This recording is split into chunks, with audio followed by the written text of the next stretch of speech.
Bonjour à toutes et à tous, on démarre sans plus tarder ce tour de la presse sportive avec l'élimination de l'Olympique de Marseille. Opposé à l'OGC Nice en quart de finale de la Coupe de France, les Olympiens ont pris une véritable correction en s'inclinant lourdement sur le score de 4-1.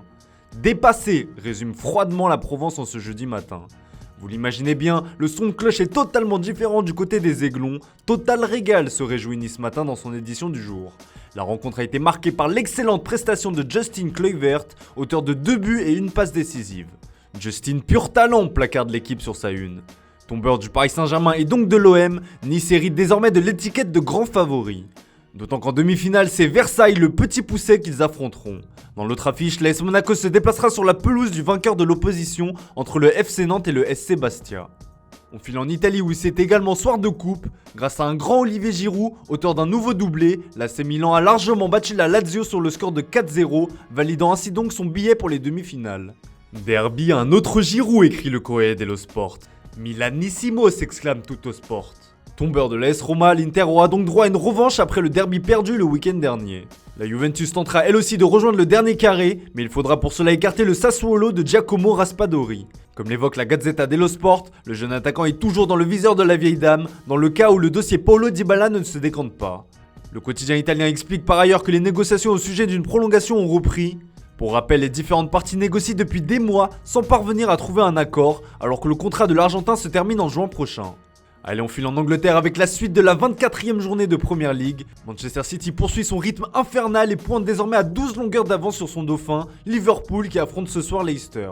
Une avance consolidée grâce à sa victoire 2-0 face à Brentford. N'est-ce pas bon, se délecte le Daily Star tout en faisant dans le jeu de mots. Attention à l'écart, prévient de son côté le Daily Express, alors que du côté du Mirror, on constate que c'est trop facile pour Kevin De Bruyne, toujours dans le jeu de mots. Enfin, comme le souligne The Guardian, Chelsea a validé son ticket pour la finale de la Coupe du Monde des clubs grâce à Lukaku qui a donné la victoire face à Al Hilal. On reste outre-Manche où le feuilleton Mauricio Pochettino bat son plein. Si Ralf Rangnick tente difficilement de sauver les meubles en décrochant une place européenne pour la saison prochaine, l'Allemand prépare déjà sa propre succession, lui qui aura un rôle de consultant à l'issue de son contrat. S'il intéressait à une préférence pour Erik ten Hag de l'Ajax Amsterdam, la presse anglaise mise sur l'Argentin. Donnez une chance à Poch, lance le Manchester Evening News. Le vestiaire des Red Devils est sur la même longueur d'onde et réclame l'arrivée de Pochettino comme le rapporte le Télégraphe. Une information que relaye également le Sun dans son édition du jour. Mais pour le moment, Mauricio Pochettino est toujours l'entraîneur du Paris Saint-Germain et l'heure de vérité approche à grands pas. J5 avant le choc des 8e de finale de la Ligue des Champions face au Real Madrid. Du côté de l'Espagne, on est déjà tourné vers ce match au sommet.